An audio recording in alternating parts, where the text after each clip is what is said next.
to my YouTube channel Srinivas with Chaganti. In this session, we are going to see the most important useful topic called statistics.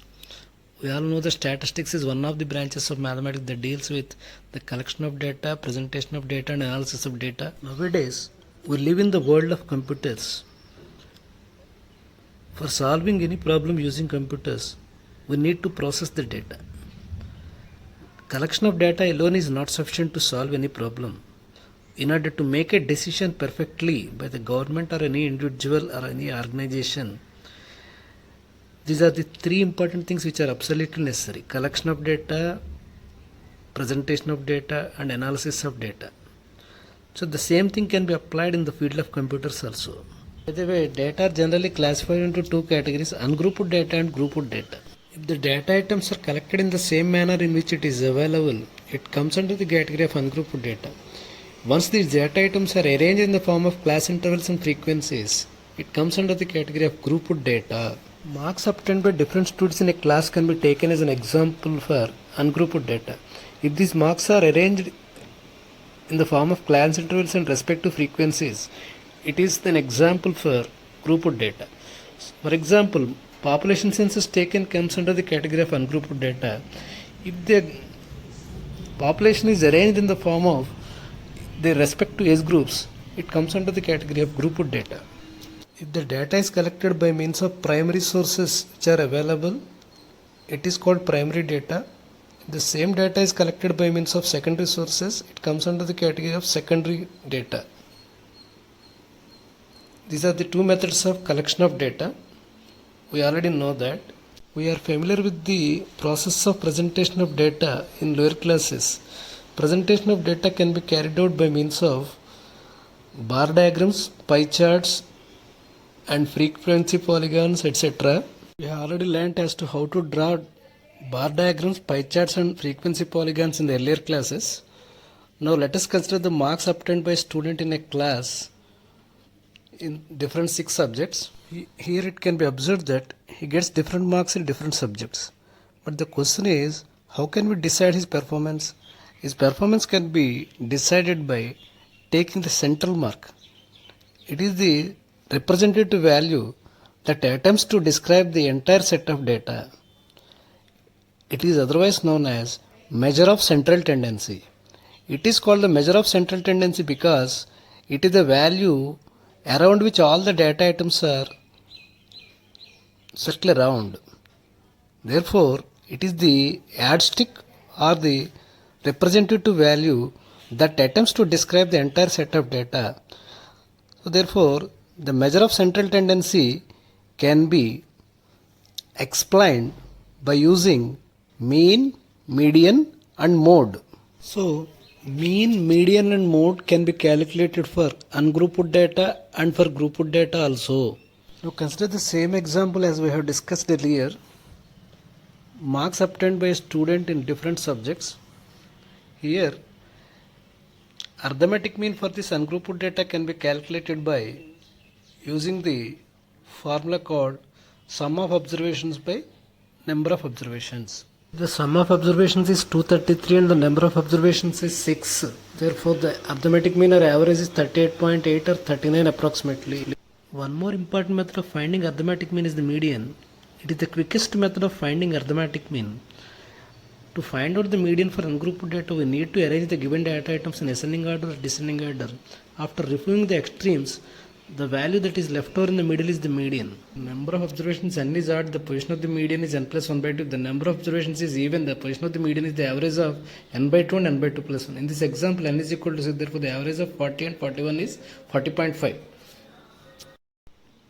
Whereas mode is the most frequently repeated value. Sometimes the given data may or may not have mode. To find mean, median, and mode of grouped data. To find the arithmetic mean by using step deviation method is a plus sigma fi ua by sigma fi into h, where a is the assumed mid value, ua is the deviation xi minus a by h is the height of the class interval, fi represents frequencies. To find the median of grouped data, the formula to find the median of grouped data is L plus n by 2 minus Cf by f into h, where L is the lower boundary of the median class. F is the frequency of the median class, CF is the cumulative frequency which precedes the frequency of the median class, H is the height of the class interval. The formula to find the median is L plus n by 2 minus CF by F into H. What does L represent here? L is the lower boundary of the median class, F is the frequency of the median class, CF is the cumulative frequency which precedes the frequency of the median class, H is the height of the class interval. The formula to be used to find the mode of grouped data is L plus F1 minus F0 by 2F1 minus F0 minus F2 into H, where L is the lower boundary of the model class, F1 is the frequency of the model class, F0 represents the frequency which precedes the frequency of the model class, F2 represents the frequency which succeeds the frequency of the model class. Now let us summarize again. The formula used to find the mode is L plus F1 minus F0 by 2F1 minus F0 minus F2 into H. Mode is equal to L plus F1 minus F0 by 2F1 minus F0 minus F2 into H. The arithmetic mean by using deviation method A plus sigma Fi by sigma Fi into H. Dear friends, let us see how to find the arithmetic mean using step deviation method for the grouped data. The formula is A plus sigma Fi by sigma Fi into H. The first two columns in the example represent class intervals and frequencies. The third column represents the mid values. Mid values can be obtained by taking the average of the lower and upper limits of the respective class intervals. 65 plus 85 by 2 75, 85 plus 105 by 2 95 and so on. 165 plus 185 by 2 175, 185 plus 205 by 2 195. So against the highest frequency or any mid value present in the frequencies, let us take A is the assumed mid value. To find the deviation ui, the formula actually to be used is xi minus a by h. Instead of doing that, for the sake of convenience, let us write 0 against the highest frequency or any mid value present in frequencies. Go on writing negative values, negative integers towards top, positive integers towards down, and take the product of fi into ui. 4 into minus 3 minus 12, 5 into minus 2 minus 10, 13 into minus 1 minus 13 and so on. 4 into 3 12. On adding negative integers we will get minus 35, and adding positive integers we will get plus 42. Therefore on adding all the frequencies, sigma fi is equal to 68, sigma fiu is equal to plus 7. By substituting all these values in the given formula, A plus sigma fiu by sigma fi into h, 135 plus 7 by 68 into 20, that is equal to 135 plus 2.05, 137.05. Let's move on to the next question. The mean pocket allowance is 18 rupees, find the missing frequency. It differs from the previous problem in the sense that the missing frequency is to be found and the arithmetic mean itself is 18. Therefore, here as usual we are finding the mid values of the respective class intervals by taking the average of upper and lower limits, lower and upper limits.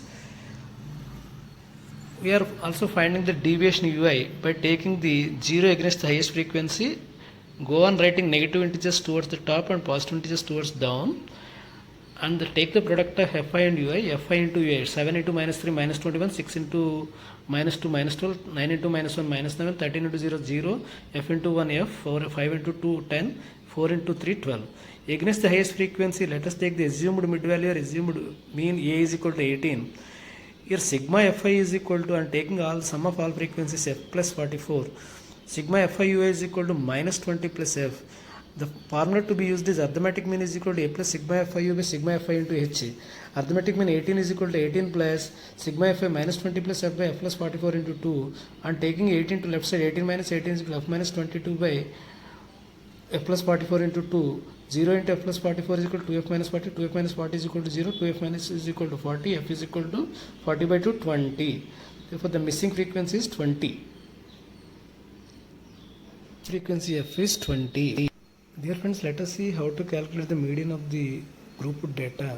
If the class intervals and frequencies are given as follows, we are required to find out the cumulative frequency while calculating median. So to find out the cumulative frequency, first write the first frequency value against the first class interval 4. Go on adding the previous frequency to the next coming frequency to get the next cumulative frequency column. 4 plus 5 9, 9 plus 13 22, 22 plus 20 42, 42, 42 plus 14 56, 56 plus 8 64, 64 plus 4 68. Sum of all frequencies n is equal to 68. Formula to be used to find median is L plus n by 2 minus CF by F into H, where L is the lower boundary of the median class, L is equal to 125 plus 125 by 2, 125. N is sum of all frequencies. CF is the cumulative frequency which precedes the frequency of the median class, that is CF is equal to 22, F is equal to frequency of the median class 20, H is equal to height of the class interval 20. And substituting all these values in the above formula, we will get 20 get cancelled. 125 plus 12 is equal to 137. Therefore, the median of the given group of data is 137. Now let's move on to the next question. In the following given group of data, median is 28.5, sum of all frequencies is 60. Find the mixing frequencies x and y. The frequencies given are 5, x, 20, 15, y, 5. Sum of all frequencies n is equal to 45 plus x plus y. As a part of calculating cumulative frequency, let us write 5, 5 plus x, 5 plus x, 5 plus x plus y, 25 plus x, 25 plus x plus 15, 40 plus x, 40 plus x plus y, 40 plus x plus y, 40 plus x plus y plus y, 45 plus x plus y. So n is equal to 45 plus x plus y, which is given to be 60 because sum of all frequencies is 60. 45 plus x plus y is equal to 60, x plus y is equal to 60 minus 45, that is equal to 15. Here n is equal to 60, n by 2 is equal to 60 by 2, 30. Frequency of the median class f is equal to 20. Cumulative frequency which precedes the frequency of the median class cf is equal to 5 plus x. H is height of the class interval, h is equal to 10. And substituting all these values in the given formula, L plus n by 2 minus cf by f into h, 28.5 is equal to 20 plus 30 minus of 5 plus x by 20 into 10. So 28.5 minus 20 is equal to 30 minus 5 minus x by 2. And taking cross multiplication, therefore 8.5 into 2 is equal to 25 minus x, 17 is equal to 25 minus x, x is equal to 25 minus 7, that is equal to 17, that is equal to 8. But x plus y is equal to 15, 8 plus y is equal to 15, y is equal to 15 minus 8, that is equal to 7. Therefore, the missing frequencies are x is equal to 8 and y is equal to 7. So here we are finding the missing frequencies, x is equal to 8 and y is equal to 7. Now let us see how to find the mode of grouped data. The same primitive table that was discussed in the case of arithmetic mean and median is taken again. Here, in order to find the mode of the grouped data, we have to find out the frequency of the model class f1. Then f0 is the frequency which precedes the frequency of the model class, that is f0 is 13. Frequency which succeeds the frequency of the model class f2, that is 14. So on substituting all these values in the given formula, L plus f1 minus f0 by 2f1 minus f0 minus f2 into h, that is equal to 125 plus 20 minus 13 by 2 into 20 minus 13 minus 14 into 20, that is equal to 125 plus 20 minus 13, 7. 7 into 20 by 40 minus 27. 125 plus 145 by 13, that is equal to 125 plus 10.7, that is equal to 135.7. Therefore, the mode of this given data is 135.7.